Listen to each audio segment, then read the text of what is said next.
Lord, எப்படி இருக்கிறீங்க? ஆண்டவர் உங்களை ஆசீர்வதிப்பாராக. இந்த ஹெவன்லி வாய்ஸ் ரொம்ப ஆசீர்வாதமாக இருக்குது இல்லை?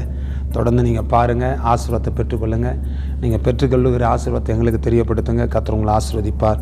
ஒரு வசனத்தை வாசிக்கலாம். நீதிமொழிகள் 15:3 கர்த்தரின் கண்கள் எவ்விடத்திலும் இருந்து நல்லோரையும் தீயோரையும் நோக்கி பார்க்கிறது.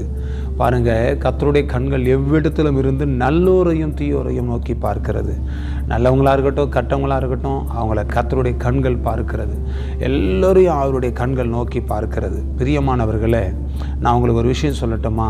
அவருடைய கண்கள் எல்லாரையும் பார்க்குதுங்க, யாரையும் அவர் பார்க்காம இல்லை. அப்போ பாருங்கள், அவனுடைய கிரியைகளுக்கு தக்க பலன் அவர் நியாயம் செய்வார். ஆகையினால கட்டம் இப்படி இருக்கிறான், அவன் பார் அப்படி இருக்கிறான், இவன் பார் இப்படி இருக்கிறான் அப்படின்னு மற்றவங்களை ஜட்ஜ்மெண்ட் பண்ணுறது நமக்கு வேண்டாம். அவருடைய கண்கள் பார்த்துட்டு இருக்குது. அவர் என்ன செய்யணுமோ அதை செய்வார். அவர் என்ன பண்ணணுமோ அதை செய்வார்.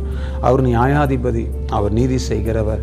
நல்லவனாக இருக்கட்டும், கெட்டவனாக இருக்கட்டும், அவனுக்கு தக்க பலனை கர்த்தர் ஜட்ஜ்மெண்ட் செய்வார். நீ நல்லவனாக இருந்தால் நன்மை செய்கிறவர்களை கர்த்தர் பூமியில் விருத்தி அடையும்படி, ஆசீர்வாதமாக இருக்கும்படி, செழிப்பாக இருக்கும்படி கர்த்தர் உதவி செய்வார்.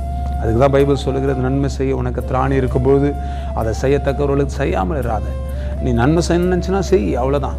யாருக்கு செய்யணும்னு நினைக்கிறியோ, யார் உனக்கு அவங்க ஆசீர்வாதமாக இருப்பாங்கன்னு நினைக்கிறியோ அவங்களும் செய், அவ்வளோதான். மற்றவங்கள பார்த்து நீ யோசிக்காத. அதனால் நன்மை செய்கிற சோர்ந்து போகாதிருப்போமாக. சோர்ந்து போகாதிருந்தால் ஏற்ற காலத்தில் அறுப்போம் என்று வசனம் சொல்லுகிறது.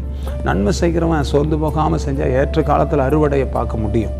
ஆகையினால நாம் நன்மை செய்வோம். கர்த்தருடைய ராஜ்யத்திற்காக, தேவனுடைய நாமத்தின் மகிமைக்காக எதை செய்தாலும் கர்த்தருக்கென்று நீங்கள் செய்யுங்கள் என்று சொல்லுகிறது. ஆகையினால கர்த்தருக்காக செய்யுங்க. பெரிய காரியத்தை உங்கள் வாழ்க்கையில் கர்த்தர் செய்வார். அவருடைய கண்கள் உங்களை பார்க்கிறது. நீங்கள் செய்கிற காரியத்திற்கு தக்க பலன் ஆண்டவர் உங்களுக்கு தருவார். சரிங்களா? ஜெபிக்கலாமா? நல்ல பிதாவே, இந்த நல்ல வேலைக்காக உமக்கு நன்றி. இந்த நல்ல வேலையில் எங்களுடைய வாழ்க்கையில் நன்மை செய்கிற இருதயம் சாந்தா ரபாலா துட்டா கராமா எங்களுக்கு தாங்க ஆண்டவரை.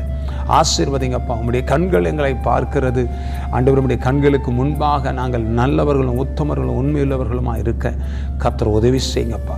யோபு குறித்து சாட்சி சொன்னது போல, மோசே குறித்து சாட்சி சொன்னது போல ஆண்டவரே ஒரு சாட்சி உள்ள ஒரு வாழ்க்கை ஆண்டவரை நாங்கள் வாழ கர்த்தர்களுக்கு அனுக்கிரகம் செய்யும். இந்த பிள்ளைகளை நீர் அப்படி ஆசீர்வதியும். நீங்கள் நடத்துங்க. உங்களுடைய கரத்தில் ஒப்பு கொடுக்கிறோம். கர்த்தர் பெரிய காரியங்களை செய்யும். இயேசுவின் நாமத்தில் பிதாவே, ஆமென், ஆமென், ஆமென். God bless you. நன்மை செய்யுங்க. கர்த்தர் பெரிய காரியம் செய்வார். ஆமென்.